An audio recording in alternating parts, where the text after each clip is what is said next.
నయా బీజేపీ నాయకుడు ఇప్పుడు సెఫాలజిస్ట్గా విశ్లేషకుడిగా మారినటువంటి నా మంచి మిత్రుడు కిరణ్ కుమార్ రెడ్డి గారు రాహుల్ గాంధీ గారి గురించి చేసిన అతను మాట్లాడినటువంటి తీరు ఒక్కసారి ఆలోచన చేసుకొని అతన్ని అడుగుతా ఉన్నాను నేను. రాహుల్ గాంధీ గారికి తెలివితేటలు లేవు అన్నారు తమరు.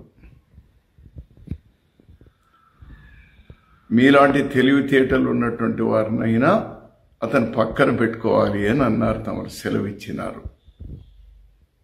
నిజమే, మీలాంటి తెలివితేటలు వాళ్ళకు లేదు అని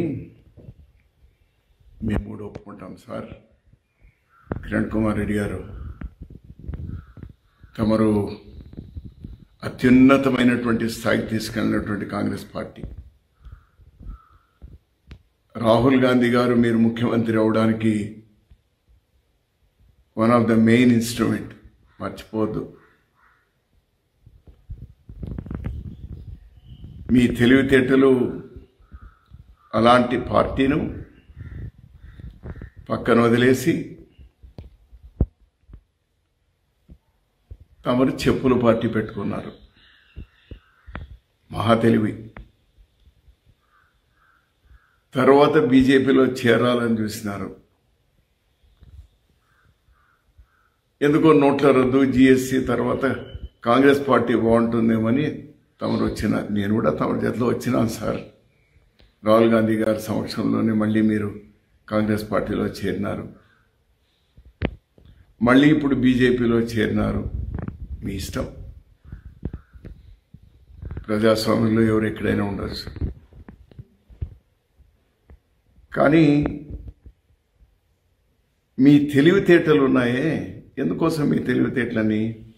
కేవలం కుర్చీ కోసమే కదా, కేవలం పదవి కోసమే కదా. రాహుల్ గాంధీ గారు కానీ ఆ కుటుంబం కానీ మీలాంటి తెలివితేటలు లేవు కాబట్టే పదవుల కోసం ఆరాటపడలేదు సార్. మీలాంటి తెలివితేటలు లేవు కాబట్టే జవహర్లాల్ నెహ్రూ గారు దాదాపు 14 సంవత్సరాలు జైల్లో మగ్గేవాళ్ళు కాదు సార్. మీలాంటి తెలివితేటలు లేవు కాబట్టే ఇందిరాగాంధీ గారు ఈ దేశం కోసం ప్రాణత్యాగం చేసేవాళ్ళు కాదు సార్. మీలాంటి తెలివితేటలు లేవు కాబట్టే రాజీవ్ గాంధీ గారు ఈ దేశ సమగ్రత కోసం ప్రాణాలు త్యాగం చేసేవాళ్ళు కాదు సార్. మీలాంటి తెలివితేటలు లేవు కాబట్టే సోనియా గాంధీ గారు ప్రధానమంత్రి పదవి వచ్చినా కూడా ఆ రోజు దేశం మంచి దృష్ట్యా మన్మోహన్ సింగ్ గారిని చేసినారు సార్. రాహుల్ గాంధీ గారికి 2009లో 2012లో స్వయాన మన్మోహన్ సింగ్ గారే ప్రధాని కమ్మన్నా కూడా మీలాంటి తెలివితేటలు లేవు కాబట్టి ప్రధాని కాలేదు సార్. చివరికి మంత్రి పదవి కూడా తీసుకోలేదు సార్. నిజమే, మీలాంటి తెలివితేటలు లేవు. మీరు కాంగ్రెస్ పార్టీలో ఉన్నప్పుడు కాంగ్రెస్ పార్టీ నుంచి లబ్ధి పొందినారు, అంత పెద్ద పదవి పొందినారు. మీరే విధంగా ముఖ్యమంత్రి అయినారు ఏమైనటువంటివి నాకు తెలుసు, మీకు తెలుసు. అది బహిరంగంగా మాట్లాడాల్సినటువంటి అవసరం కూడా లేదు. ఆ సందర్భం వస్తుందని కూడా నేను అనుకోను. ఇప్పుడు కేవలం మళ్ళీ ఏదో పదవి కోసం, ఏదో ఒక రాజ్యసభకో, ఏదో ఒక చిన్న రాష్ట్రంలో ఒక లెఫ్టినెంట్ గవర్నర్ కోసమో అంత కక్కుర్తి పడాలనా? అవసరమా? Please, you are my good friend my dear.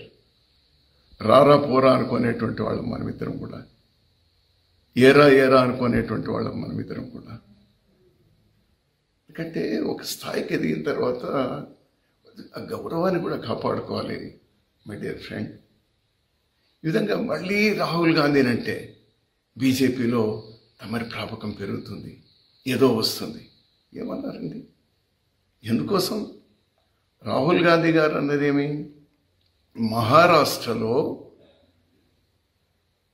పోయిన అసెంబ్లీ ఎలక్షన్ నుంచి పార్లమెంట్ ఎలక్షన్ల వరకు అంటే మధ్యలో 4.5 సంవత్సరాల కాలంలో కేవలం 50 లక్షల ఓట్లు కొత్త ఓట్లు మాత్రమే నమోదైతే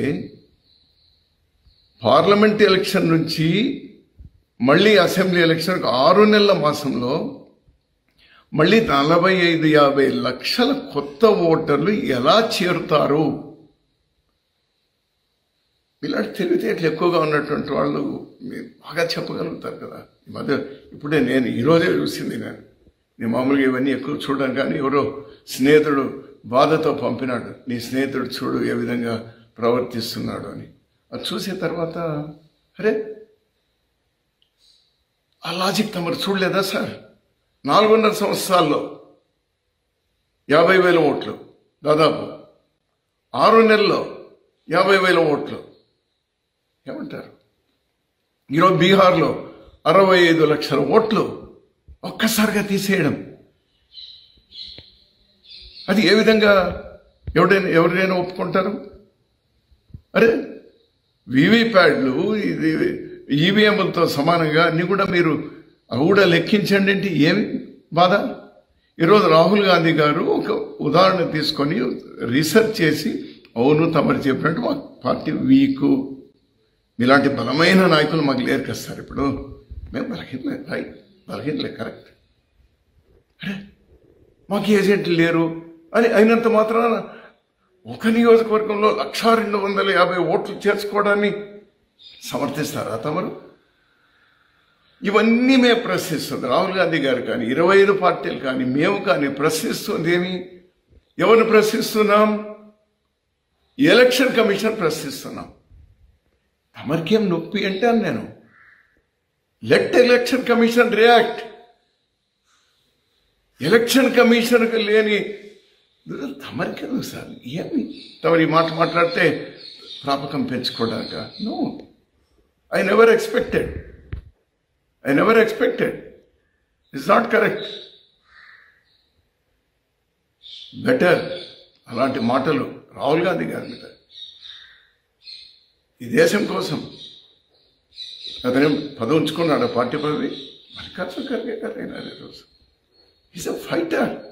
ఈ దేశం అంతా తిరిగినారు.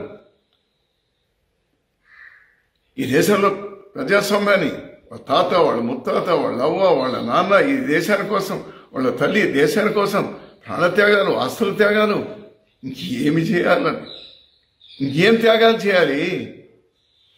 తమరి కోసం వాళ్ళు ఒక రాజ్యసభకో ఇంకోటికో ఏమైనా ఒక త్యాగం చేయమని చెప్తారా? ఈ విధంగా పాపం కిరణ్ కుమార్ రెడ్డి గారికి ఏమీ చేయలేకపోయింది కాంగ్రెస్ పార్టీ. ఆఫ్టర్ ఆల్ ఒక ముఖ్యమంత్రిని మాత్రమే చేసింది. ఇంకా అతనికి ఏదో కావాలి, దానికోసం ఏదైనా త్యాగం చేయమని అడుగుతామా? I'm sorry my dear Kiran Kumar Reddy, I'm very sorry. చాలా తప్పు మాట్లాడినాం. ఇలాంటివి కనీసం భవిష్యత్తులో పునరావృతం కాకుండా చూసుకో. వస్తాయి, పదవులు వస్తాయి, పోతాయి. మనిషి గౌరవాన్ని కాపాడుకోవాలి మై డియర్, చూసుకో. సో నీలాంటి తెలివితేటలు గాంధీ కుటుంబానికి, రాహుల్ గాంధీ గారికి, వాళ్ళందరికీ లేవు కాబట్టి మేము గర్విస్తా ఉన్నాం. మీలాంటి తెలివితేటలు వద్దు వద్దు వద్దు.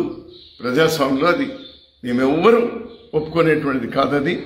తమరుగా తెలివితేటలు పెంచుకోవాలనుకుంటే పెంచుకోండి, but not at the cost of మీకు అన్నం పెట్టిన చేతిని నరికేటువంటిది ఉందే. No no no no. Yours is a Congress family. Congress నుంచి పోయిన వాళ్ళు చాలామంది ఉన్నారు. కాంగ్రెస్ సభ్యులు జగన్ పార్టీకి పోయిన వాళ్ళు ఉన్నారు, తెలుగుదేశం పోయిన వాళ్ళు ఉన్నారు, చాలామంది ఉన్నారు. వాళ్ళు ఎవరో మాట్లాడలేదే. వాళ్ళ అవసరాలు, వాళ్ళ ప్రాంత అవసరాలు, వాళ్ళ కార్యకర్తలు మళ్ళీ మరొకటో ఏదో ఇబ్బందులు ఉండి పోయింటారు. నేను పార్టీలు మారడాన్ని నేను పెద్ద తప్పడం లేదు.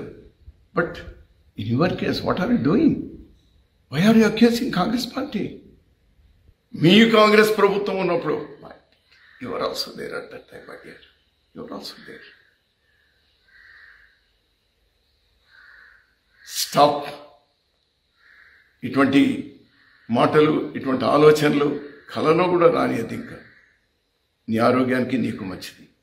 Thank you.